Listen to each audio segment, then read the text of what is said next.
What up, what up, what up? Hey, everybody, hope you're doing well. Hey, I just want to let you know, I know everybody can't always support and donate to the podcast, but hey, if you can do a one-time donation, I put up a Buy Me a Coffee link in this description of the podcast. So if you go to the description of the podcast, it'll be at the bottom, and you can just go to that link, and you can buy me a cup of coffee, or two if you want. And that would just help support the show, and I can wake up a little bit more and bring you more info. So thanks for listening to the podcast. If you can donate, that would be much appreciated. And let's get on to the show.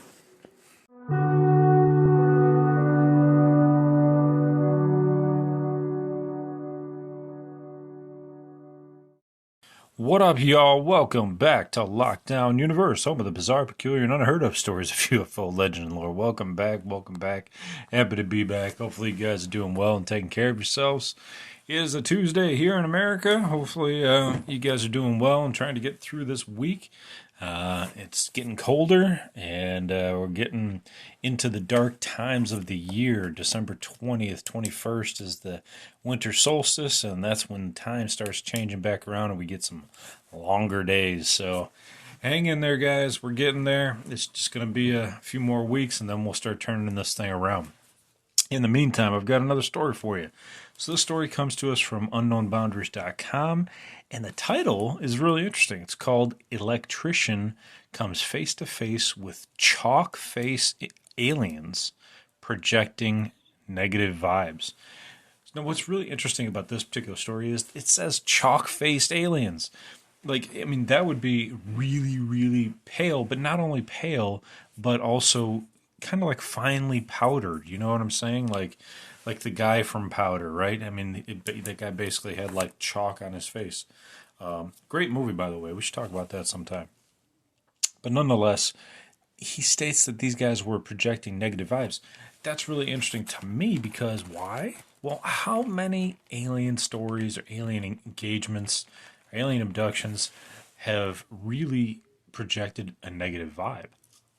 Not that many that I remember of. Maybe you can.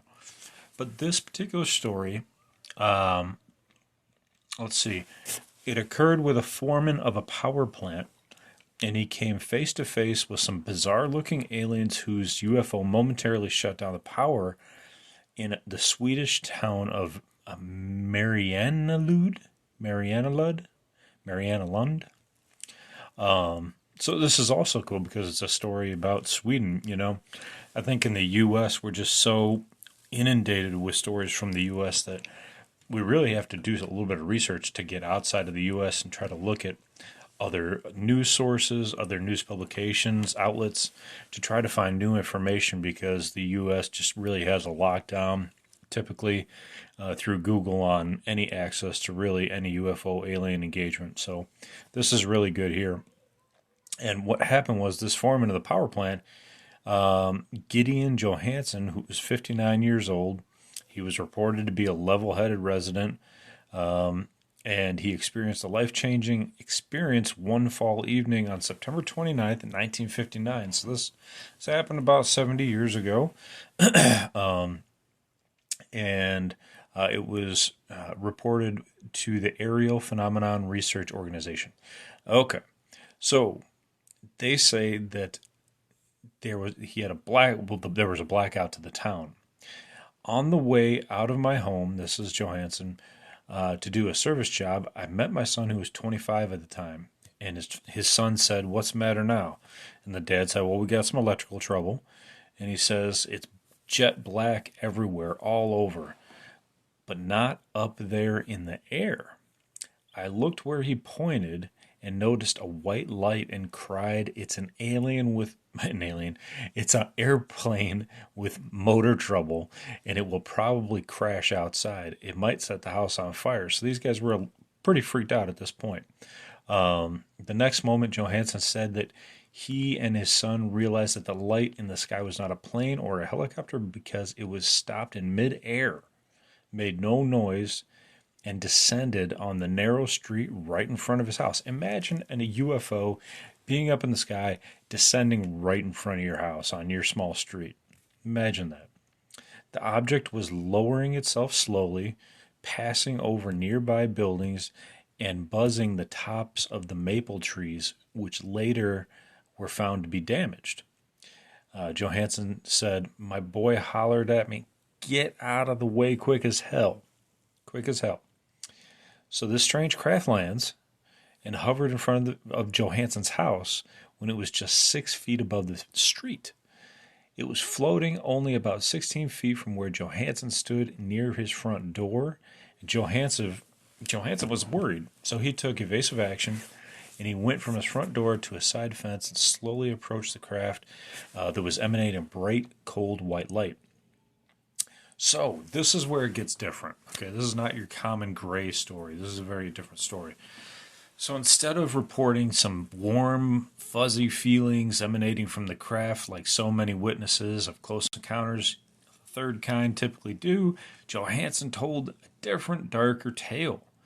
He said when he got up close to the craft, he could clearly see the craft's occupants.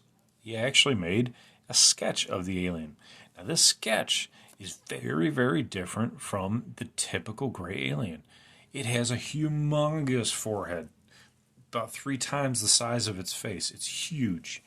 And the eyes are not like those teardrop eyes that are typically common of the grays. These eyes are circular. They are black, but they're circular.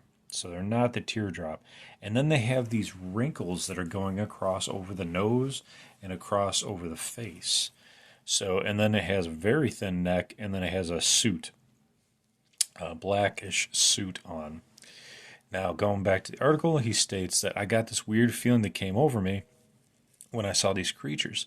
They radiated something that made you feel transparent and kind of negative.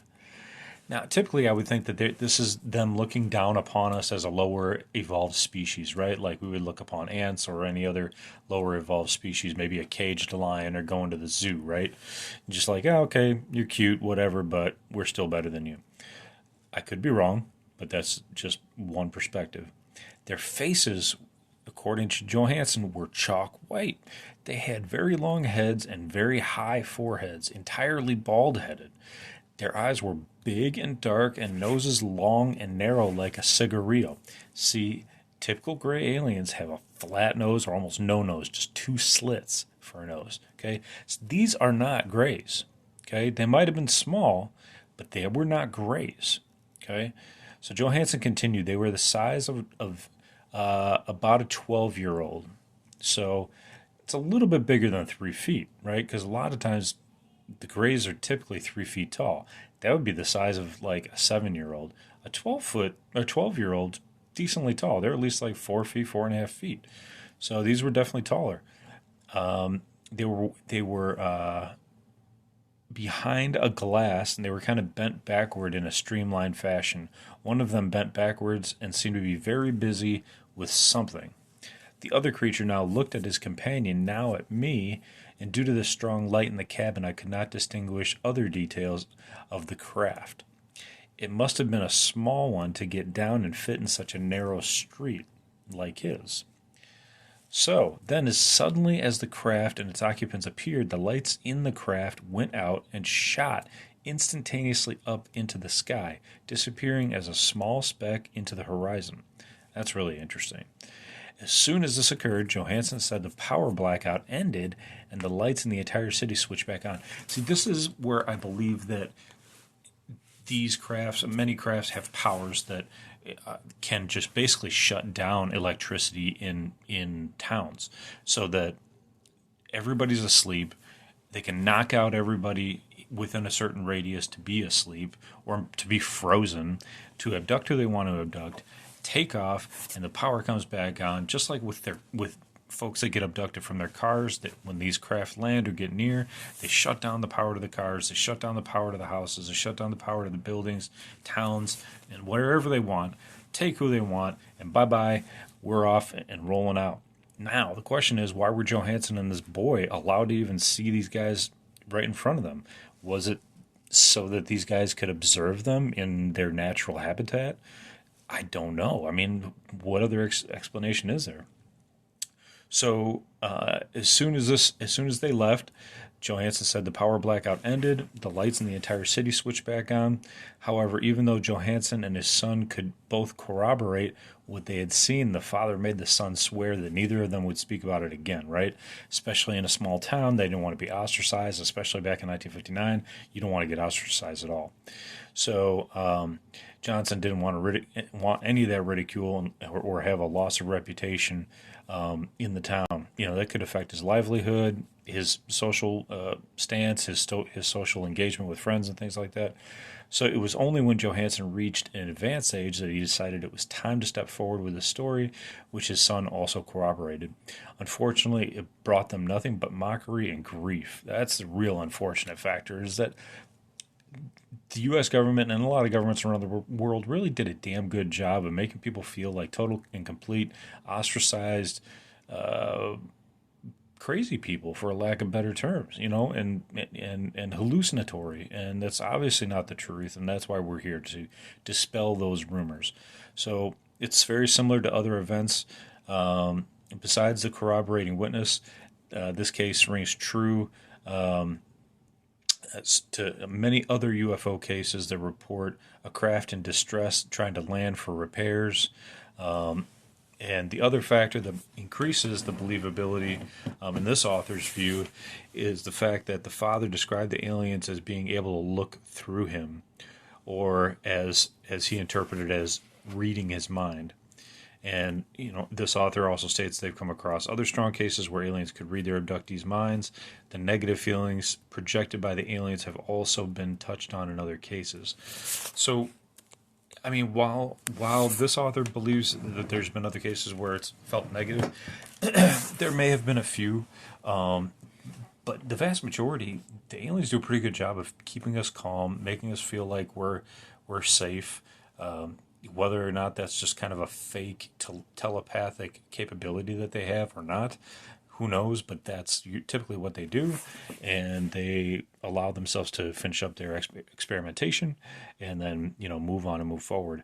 But this is a really interesting article, and I love artwork. Anytime I can see a witness sketch of an alien, man, that's great. That's exactly what we want to see. We want to see what people have seen, and to see if it coincides with other abduction events.